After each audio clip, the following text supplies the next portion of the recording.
Hello there, today I'm going to be doing a review of Royal Assassin by Robin Hobb. This review will contain some spoilers for the book, so if you've not yet read it, please read it and then come back. Alright, let's get started. I'll start by touching on the writing. I think Robin Hobb's writing is really good for a couple of reasons. First of all, her dialogue. She writes dialogue really well, partly in that each character feels decently unique. It doesn't feel like she uses the same choice of words for every character. For example, the Fool talks very differently from Verity, and they both talk differently from Fitz and Shade, and it's interesting partly in how she uses the dialogue to help with the characters, but also how she keeps the dialogue interesting and engaging. And I think dialogue is actually one of her big strong suits. The descriptions are a little overly long at times, but I just really like her writing because her descriptions are nice and they're pretty even when they are overly long.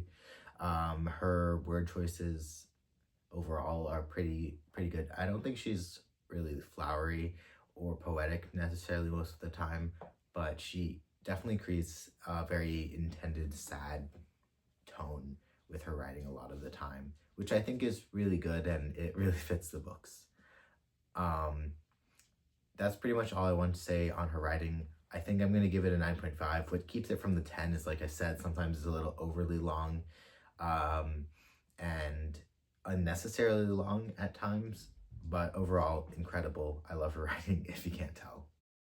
If you watched my last video on Hobb, which was about the first book in this series, it will be no surprise to you that I absolutely adore her character work, and that I'm going to give this another 10 out of 10 for characters.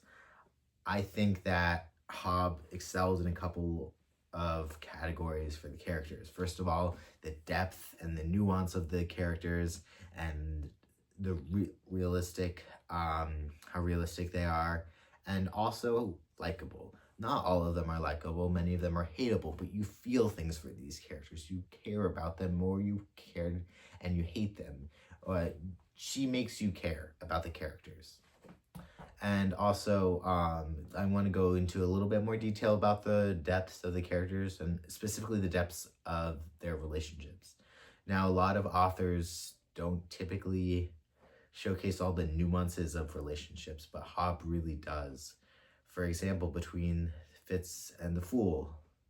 I mean, on the one hand, Fitz considers himself really good friends with the Fool, but on the other hand, the Fool hurts him, and it's complicated, and Fitz, even being really close sort of with the Fool, still speaks his mind to him often, or says he doesn't understand his words. And especially between the exchanges that they go through, it's very clear that it's very nuanced, and there's a lot of emotion there. I mean, they love each other. They're very close friends, and also they get mad at each other and they get annoyed, and it's all feels so real and good most of the time, except not all the time. Like good, more like it's done well, good.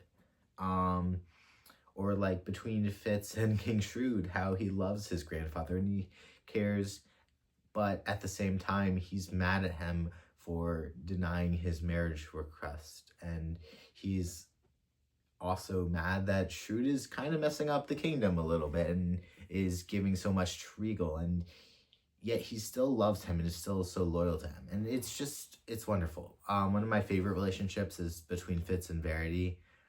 Actually, it's interesting how Fitz is really at the center point of most of my favorite relationships. And I think that's because Fitz is the narrator. It's first person, single POV. So he's got to kind of be the favorite, or like the connector between most of them.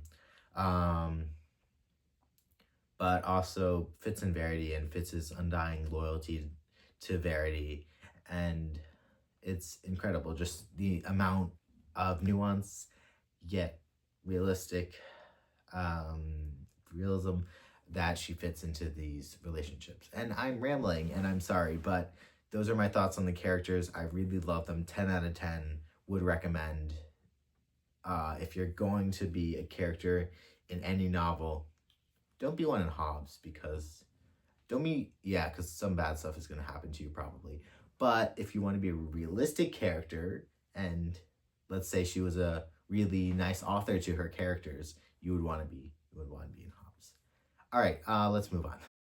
Next, for the plot / pacing, I'm going to give it a 7.5 out of 10. Now, I think this is much improved upon the last book, but there are still quite a few flaws. First of all, I think the middle dragged quite a bit, and the whole thing felt more cohesive than the last book, but also not entirely cohesive, as the end was pretty quick, very fast paced, and then the middle was pretty slow, and the beginning was, I guess, in between the two. I think the pacing was a little bit over the place. Not all over the place like the first book. Actually, no, the first book was mostly slow, but not all over the place, but just over the place a little bit. But overall, it felt better than the first book, partly because it had more of a structure to it. You kind of knew where you were going, you knew what was happening.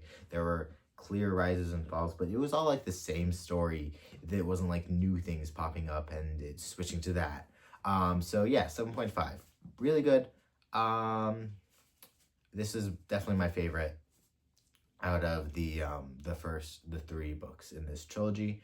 So yeah, 7.5. I'm going to give the world building an 8 for a couple of reasons. First of all, I think it's very good. I think some of it feels a little bit more, not exactly basic is really the word to describe it, but more along the typical lines than I usually like. But at the same time, there's so much nuance to the parts that are important, or the parts that Hobb chooses to explore. And it feels like the characters really, she understands the geography and the way things work in the world, and she's just choosing not to share all of this with us, the audience. It feels like cohesive, and it also feels as if she knows what she's doing and with the world. But it's also more of a background detail. It's not front and center. It's not like you're not going to read the Farseer trilogy because of the world, but it is a really well-designed world, and it's there in the background. I think the magic is really cool. It's one of my favorite things about the book series. Not just the magic, but also how well the world has kind of evolved around it.